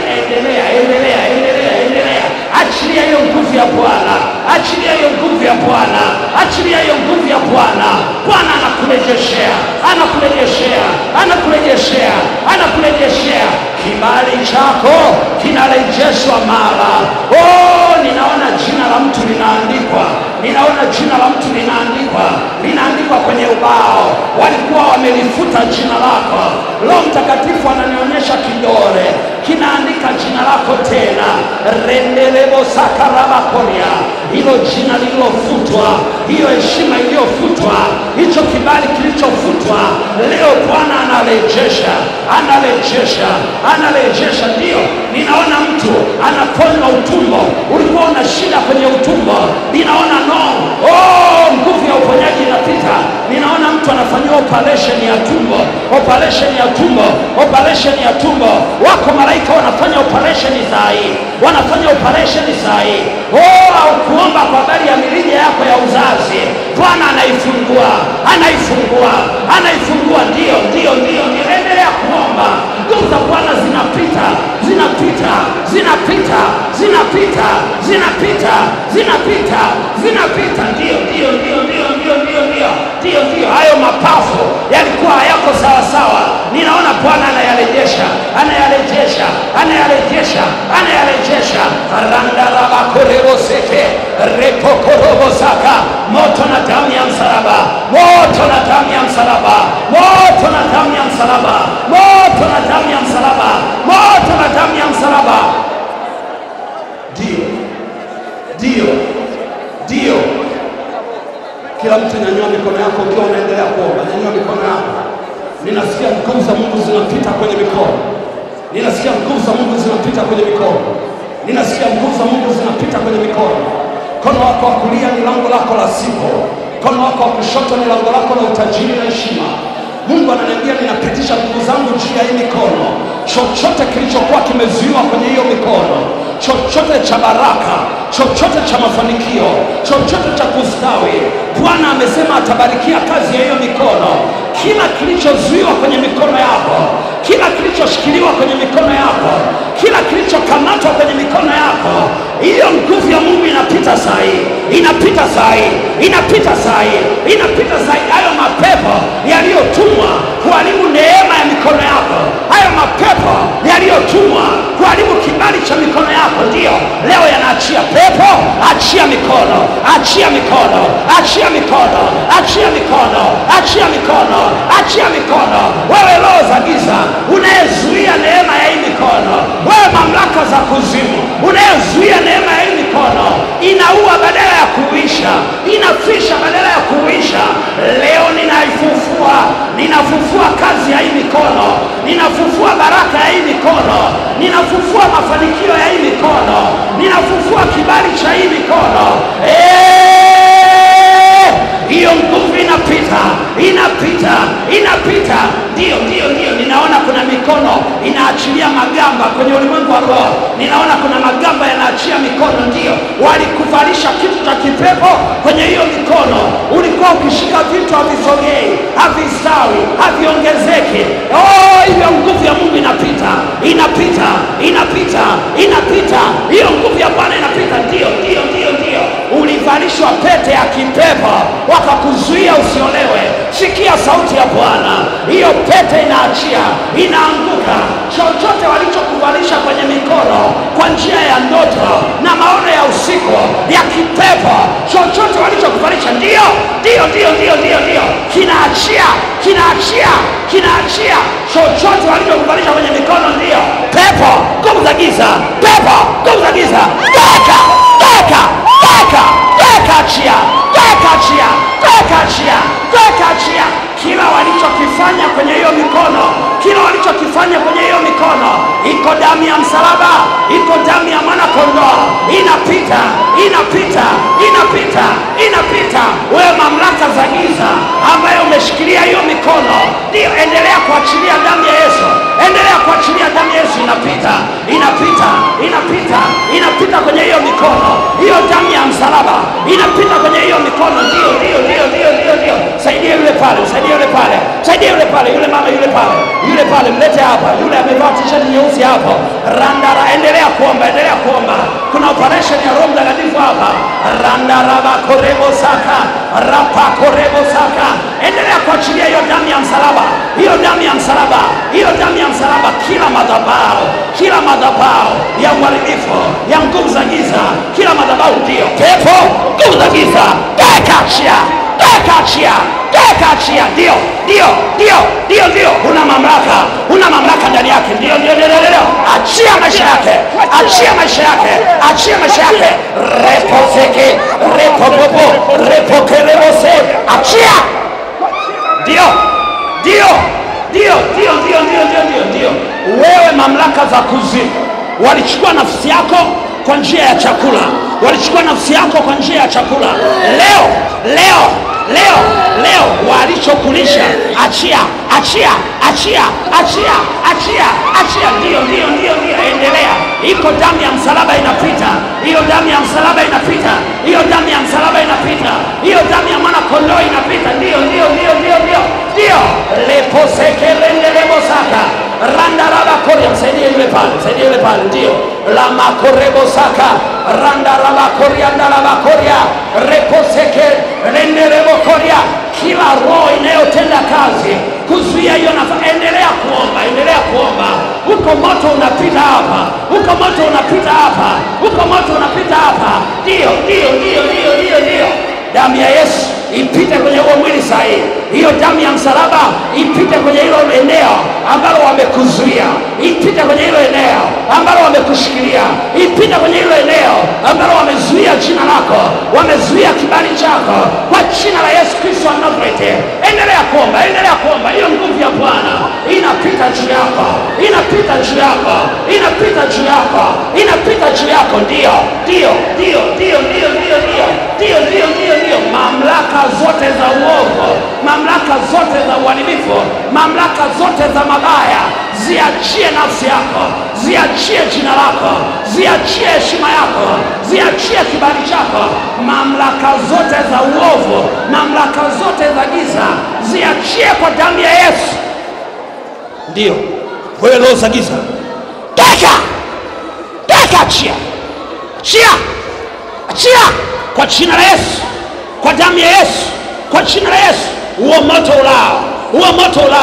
Huo moto ulao uteketeze kila kilichozuia, kila kilichoshikilia. La makorebo seke repopopo. Msaidie huyo, mlete huyo. Rama korebo saka rama mama korobo seke. Endelea kuachilia damu ya Yesu. Mwambie Bwana Yesu, nafasi yangu ilikochukuliwa, nafasi yangu ilikoibiwa, nafasi yangu ilikochukuliwa. Ndio. Wameiteka nafsi yako, mlikochukua nafsi yake, rejesha. Achia nafsi yake. Ndio. Walikozuia nafsi yako, leo ninaachilia moto lao. Narejesha nafsi yako, narejesha jina lako, narejesha kibali chako, narejesha leo kwa moto na damu ya msalaba. Achia kwa damu ya Yesu Kristo wa Nazareti. Leposeke bendelebo saya reposa la korobo saka. Ukiwa unaendelea kuomba, tutakuwa tunaendelea kuachilia sadaka. Hiyo nguvu ya Bwana inapita juu yako. Romo seke bendelebo saka rapa korobo sanda rabakuria repopopokuria. Unakuja ukiwa unaendelea kuomba, usiache kuomba. Pita taratibu ukiwa unaendelea kuomba. Achilia sadaka yako kwenye madhabahu ukiwa unaendelea kuomba. Achilia sadaka yako kwenye madhabahu ukiwa unaendelea kuomba. Bwana Yesu, nguvu zako zipita kwenye chombo cha sadaka. Mtoto wako anapoachilia sadaka, ninaachilia hiyo nguvu yako ya kumfunika, hiyo nguvu yako ya kumsaidia, hiyo nguvu yako ya kumtetea, hiyo nguvu yako ya kumuinua, hiyo nguvu yako itakayomsaidia, katika jina la Yesu Kristo wa Nazareti, katika jina la Yesu Kristo wa Nazareti. Nami ninaachilia hizo nguvu zako, Bwana, zimfunike atakapokuwa anatoka mahali hapa. Nguvu zako zimwatamie katika jina la Yesu Kristo wa Nazareti. Anapoachilia sadaka, kila madhabahu ya kipepo, kila madhabahu ya kichawi iliyomkamata kwa njia ya sadaka, iachie maisha yake kwa moto na damu ya msalaba, katika jina la Yesu Kristo wa Nazareti. Kwa damu ya Yesu, kwa jina la Yesu. Endelea kuomba. Wale watu wa worship and praise, tunaweza tukaendelea kuabudu. Endelea kuomba unapoendelea kuachilia sadaka. Unapoachilia sadaka, mwambie Bwana Yesu, ninaiachilia hii sadaka kwa njia ya imani. Ninajua milango yangu inafunguka. Ninajua kibali changu kimerejeshwa. Ninajua neema yangu imerejeshwa. Ninajua uwepo wako Bwana umenifunika. Endelea kumwambia hayo maneno Bwana Yesu. Hiyo nguvu ya Bwana iko juu yako.